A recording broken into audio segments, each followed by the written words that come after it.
फराज की आंखों में आज एक अजीब सी चमक थी। दिल में एक मीठी बेचैनी, क्योंकि आज की रात उसकी होने वाली दुल्हन सबा उसकी बाहों में होगी। वही सबा जो गांव की सबसे सुंदर लड़की थी। जब वो उसके बाप के पास उसका हाथ मांगने गया था तो मामला इतना आसान नहीं था। भारी मेहर, बड़े बड़े वादे और लंबी बैठकों के बाद जाकर कहीं रिश्ता पक्का हुआ। शादी ऐसी हुई कि पूरा गांव जैसे दूल्हे की बारात के रंगों से जगमगा उठा। लंबी थकाव दिन के बाद जब सब रस्में पूरी हो गईं, फराज अपने कमरे की तरफ बढ़ा। उसके सीने में धड़कनें तेज हो गईं। उसकी दुल्हन उसका इंतजार कर रही थी। दुल्हन पलंग पर बैठी थी, घूंघट से पूरा चेहरा ढका हुआ। फराज का दिल धक धक कर रहा था। वो धीरे से पास आया और बेहद नरम आवाज में बोला, आखिरकार मेरी सबा। उसने कांपते हाथों से घूंघट उठाया और उसका सांस गले में अटक गया। ये चेहरा सबा का नहीं था। हाँ, सामने एक लड़की थी, पर वो सबा जैसी नाजुक, पतली, चांद सी लड़की नहीं, बल्कि कोई और, ज्यादा भारी जिस्म वाली, बिल्कुल अनजान। फराज 2 कदम पीछे हट गया, जैसे किसी ने सीने पर तीर मार दिया हो। गुस्से में उसकी आवाज गूंज उठी, तुम कौन हो? लड़की ने धीरे धीरे सिर उठाया। उसकी आंखों से मोतियों जैसे आंसू गिर रहे थे। कांपती आवाज में वो बोली, मैं जोया हूं, सबा की बड़ी बहन। फराज का गुस्सा भड़क उठा। सबा कहाँ है? मैंने उसका हाथ मांगा था। तुम सब ने मेरे साथ धोखा किया है। जोया की आवाज टूट रही थी। कृपया मेरी बात सुनिए। धोखा सिर्फ आपको नहीं मिला, मुझे भी मिला है। फराज गर्जा, साफ साफ कहो। जोया ने ऐसे बोलना शुरू किया जैसे दिल में धसा कोई कांटा निकाल रही हो। सबा किसी और से मोहब्बत करती है, एक गरीब लड़का जिसके पास इज्जत के अलावा देने को कुछ नहीं था। जब आप दौलत और रुतबे के साथ आए तो हमारे पिता को यह सौदा फायदेमंद लगा। सबा ने इनकार किया, कहा वो मर जाएगी मगर आपके साथ निकाह नहीं करेगी। लेकिन किसी ने उसकी फरियाद नहीं सुनी। शादी से एक दिन पहले वो भाग गई अपने महबूब के साथ। एक खत छोड़ गई कि वो कभी वापस नहीं आएगी।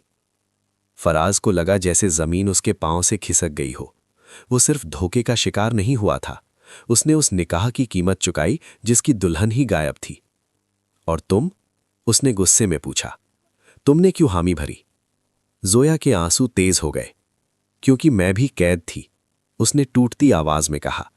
पिता ने कहा, तुम बड़ी हो, मोटी हो, तुम्हें कौन मांगेगा? ये हमारे खानदान का आखिरी मौका है। उन्होंने मुझे मजबूर किया कि मैं सबा का लिबास पहनूं, उसकी जगह बैठूं और चुप रहूं। जोया ने सीधे उसकी आंखों में देखा। आंखों में विनती, डर और मोहब्बत की आखिरी उम्मीद थी। मैं जानती हूं मैं वो नहीं जिसे आप चाहते थे, लेकिन मेरे पास कोई और रास्ता नहीं था। अगर आपने मुझे वापस भेज दिया तो वो मुझे मार डालेंगे। मेरी इज्जत बचा लीजिए, अल्लाह आपको इसका सिला देगा। मैं आपकी बीवी नहीं, आपकी खादिमा बनकर रह लूंगी। बस मुझे पनाह दे दीजिए। कमरा खामोश हो गया। फराज पत्थर की तरह खड़ा रहा। फिर उसकी आवाज आई, तेज, सख्त, तुम्हारी बात मैंने सुन ली है। आज रात तुम इस कमरे से बाहर नहीं जाओगी। लेकिन खुश मत होना, समझ लो मैंने ये तुम्हारी खातिर नहीं किया, ये सब मैंने सिर्फ अपने लिए किया है।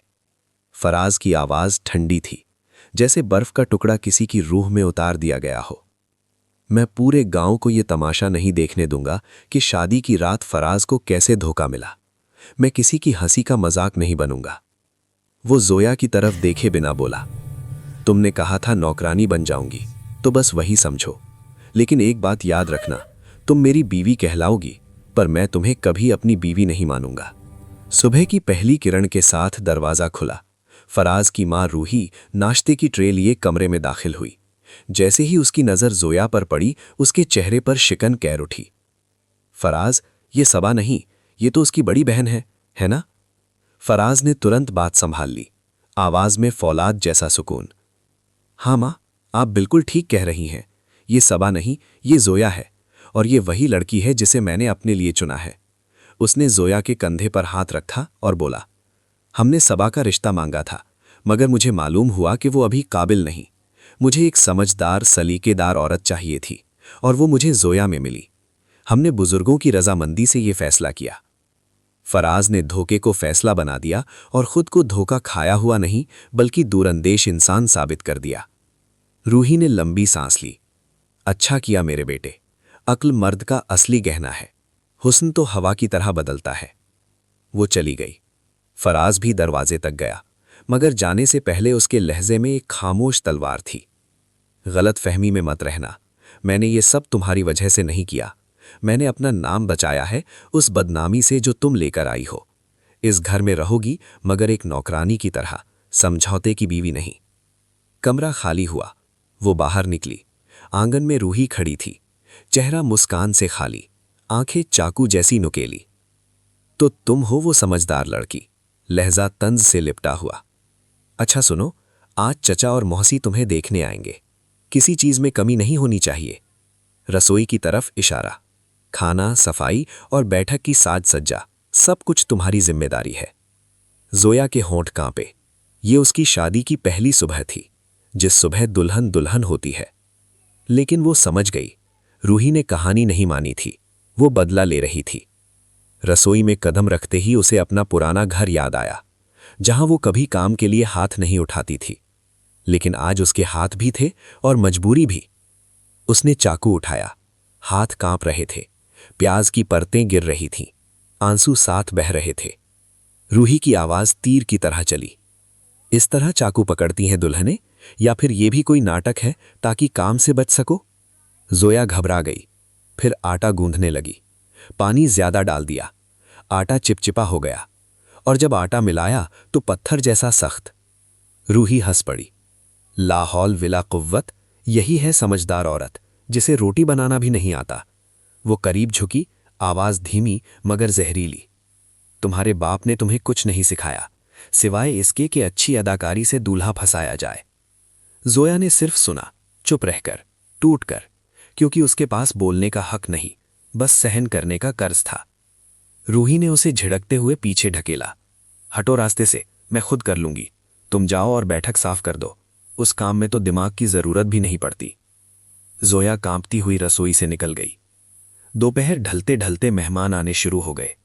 जोया धीरे धीरे कॉफी की ट्रे उठाकर कमरे में दाखिल हुई। उसके कदम कांप रहे थे, सबकी निगाहें उसी पर टिकी थीं। फुसफुसाहटें हवा में तीरों की तरह चलने लगी। ये वही है, सुना था फराज तो उसकी खूबसूरती पर मरता है, ये तो उसकी मोटी बहन है। और फिर जरा फराज की मौसी, जिसकी जुबान छुरी से भी तेज थी, ने सबके सामने ताना मारा। अच्छा दुल्हन जी, आ गई। फराज बेटा, हमने तो सुना था तुमने नाजुक सी लड़की पसंद की है, ये क्या पूरा पेड़ घर ले आए? कमरे में दबकर हंसी छूट गई। फराज ने बेहद शांति से कहा, मौसी, पतली दाल तो हल्की सी हवा से टूट जाती है, लेकिन पेड़ वो जड़ों से मजबूत होता है, छाया भी लेता है और फल भी। कमरा एक पल के लिए थम गया। सब हैरान रह गए, यहां तक कि रूही भी अपने बेटे की तरफ हैरत से देखने लगी। जोया के भीतर कुछ पिघला, एक अजीब सी गर्माहट। शाम ढलते ही मेहमान चले गए और घर पर सन्नाटा फैल गया। जब जोया रसोई में सफाई के लिए दाखिल हुई, रूही पहले से ही वहां खड़ी थी, ठंडी, कठोर और इंतजार करती हुई।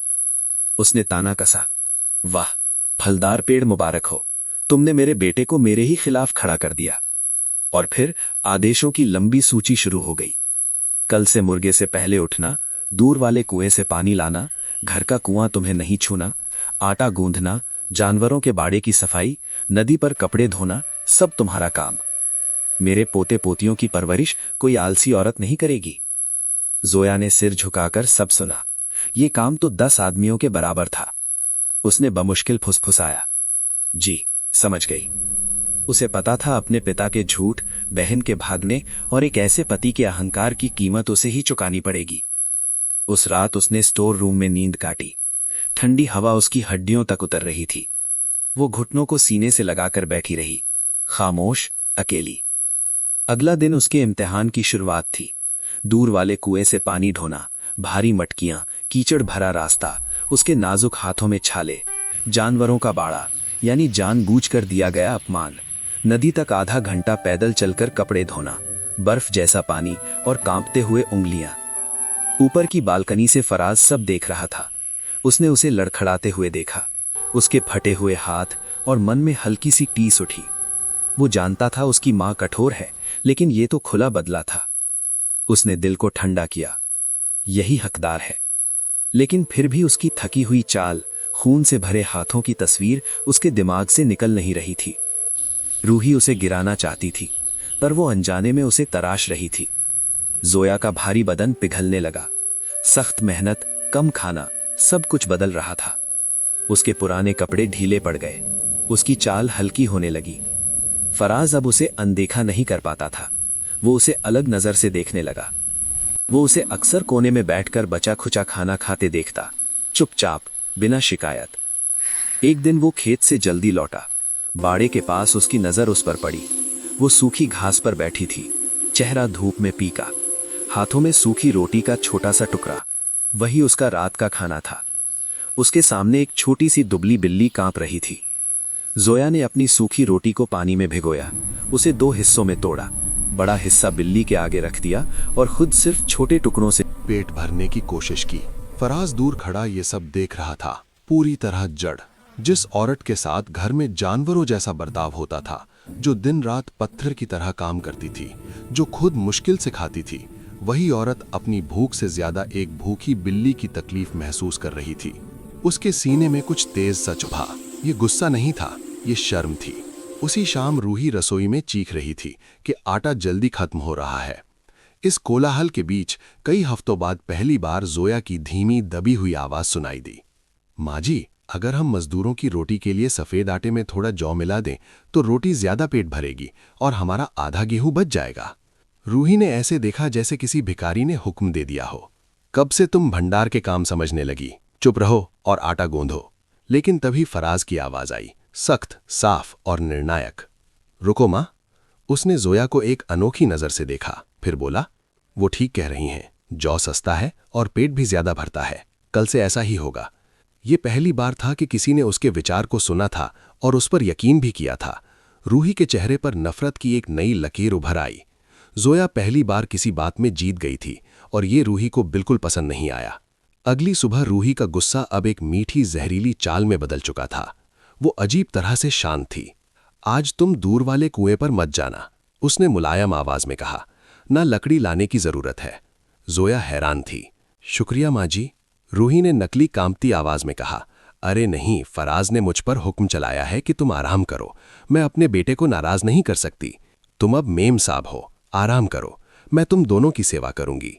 उसकी मुस्कान चमकती थी, लेकिन आंखों में आग थी। कुछ दिन बाद फराज ने रात के खाने की बड़ी जिम्मेदारी जोया को दी। उसने एक बड़ा फायदेमंद सौदा किया था और व्यापारियों को खाने पर बुलाया था। जोया का दिल धड़क उठा। वो स्टोर रूम भागी और जम गई। भंडार लगभग खाली था। रूही ने जानबूझकर सब कुछ खत्म कर दिया था। ना मांस, ना अच्छा चावल, ना बढ़िया मसाले, सिर्फ जौ, मसूर, कुछ मुरझाई सब्जियां और पनीर का एक सख्त टुकड़ा। ये व्यापारियों का खाना नहीं था, ये तो किसी गरीब का दुख भरा दोपहर का भोजन था। जोया की आंखों से आंसू निकल पड़े, लेकिन फिर उसकी नजर जौ के बोरे पर पड़ी और उसके दिमाग में एक चिंगारी जली। मुझे कुछ बेहतरीन बनाना होगा, चाहे जो हो। वो फौरन काम में जुट गई। उसका जादू शुरू हुआ। मसाले, बगीचे से पुदीना, रोजमेरी और जंगली अजवाइन के ताज़ा पत्ते तोड़े। सूप, मसूर को धोकर एक मुरझाई प्याज के साथ चूल्हे पर रखा। धीमी आंच पर महक फैलने लगी। रोटी, बचा हुआ थोड़ा सफ़ेद आटा, उसमें सख्त पनीर कद्दूकस करके मिलाया, जंगली अजवाइन डाली, एक खुशबूदार शाही ब्रेड तैयार करने लगी।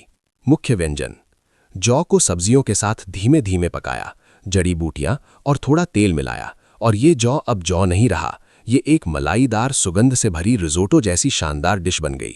फराज अपने मेहमानों को लेकर आंगन में दाखिल हुआ। रूही वहां चारपाई पर बैठी थी। उसने ठंडे लहजे में पूछा, वो कहाँ है? रूही ने बनावटी सुकून से कहा, रसोई में है, इंतजाम कर रही है। व्यापारी आकर बैठ गए। कमरा भारी खामोशी से भरा हुआ था और फिर जोया अंदर आई। उसने पहली ट्रे रखी, मसूर का सूप जिससे धुआं उठ रहा था और खुशबू हवा में फैल रही थी। जोया ने धीमी सधी हुई आवाज में कहा, ये गर्माहट का सूप है, थकान दूर कर देगा। फिर उसने एक और ट्रे रखी, बिल्कुल ताज़ा, हल्की, कुरकुरी ब्रेड जिसमें कद्दूकस किया हुआ पनीर और जंगली अजवाइन मिली थी। आखिर में उसने मुख्य व्यंजन रखा, जौ का एक मलाईदार सुगंध से भरा कटोरा, ऊपर ताज़े पुदीने के पत्ते रखे हुए थे। कमरा सन्नाटे में था। व्यापारी, जिन्हें भारी भरकम भुने हुए मांस की आदत थी, इस साधारण से भोजन को देखकर हैरान थे। फराज के माथे पर ठंडा पसीना उतर आया। वो बुरी तरह घबरा रहा था। बूढ़े व्यापारी ने चम्मच उठाया, सूप को धीरे से हिलाया, सूंघा और मुंह में रखा। 1 पल, 2 पल, फिर उसने आंखें बंद कर लीं और फिर भारी आवाज में बोला, या अल्लाह। उसने दूसरा चम्मच लिया, फिर तीसरा। ये मसूर नहीं, ये पिघला हुआ सोना है। ये रेशम जैसा मुलायम है और इसका स्वाद मुझे अपने बचपन के घर की याद दिलाता है। बाकी व्यापारियों ने राहत की सांस ली और उत्साह से खाने लगे। फिर ब्रेड की बारी आई। वो इतनी हल्की और खुशबूदार थी कि बूढ़ा व्यापारी खड़ा हो गया, और वो किसी के लिए खड़ा नहीं होता था। उसने जोया की तरफ देखा। ओ मेम साहब। जोया घबराकर सिर उठा पाई।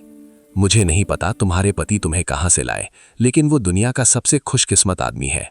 फिर उसने फराज की तरफ मुड़कर कहा, बेटे, तेरी असली दौलत वो गेहूं नहीं जो तूने आज हमें बेचा है। तेरी दौलत ये औरत है जो मिट्टी को सोना बना सकती है और जौ को महफिल का शहंशाह बना सकती है। यही तुझे जमीन का सबसे अमीर आदमी बनाएगी। मेहमान हंसी और दुआओं के साथ चले गए। फराज बीच कमरे में खड़ा रहा, खाली प्लेटों को घूरते हुए। रूही दरवाजे पर मूर्ति की तरह जम गई थी। उसके चेहरे पर हार की साफ छाप थी। फराज चुपचाप बाहर निकला, अपनी मां को नजरअंदाज करते हुए। जोया उसके पीछे पीछे पहुंची। वो मुड़ा। उसकी आंखों में एक अलग ही नरमी थी। कैसे? उसकी आवाज धीमी और हैरानी से भरी थी। रसोई तो खाली थी, फिर तुमने इतना बेहतरीन खाना कैसे बना लिया? जोया ने बहती हुई हवा जैसी शांत आवाज में कहा, जो कुछ भी बचा हुआ था उसी से बना दिया। आपका घर भूखा न रहे, बस यही चाहा। फराज उसे देर तक देखता रहा। ये वही औरत थी जिसे मोटी कहकर नजरअंदाज किया गया था, जिसे नौकरानी जैसा जीवन दिया गया था, लेकिन अब वो मेहनत से तराशी हुई पतली, मजबूत, खूबसूरत औरत थी, बाहर भी और भीतर भी। फराज ने धीमे से अपने कमरे की तरफ इशारा किया। मैंने गलती की। उसकी आवाज टूट रही थी। गलती की जब मैंने सोचा कि कीमत रूप में है।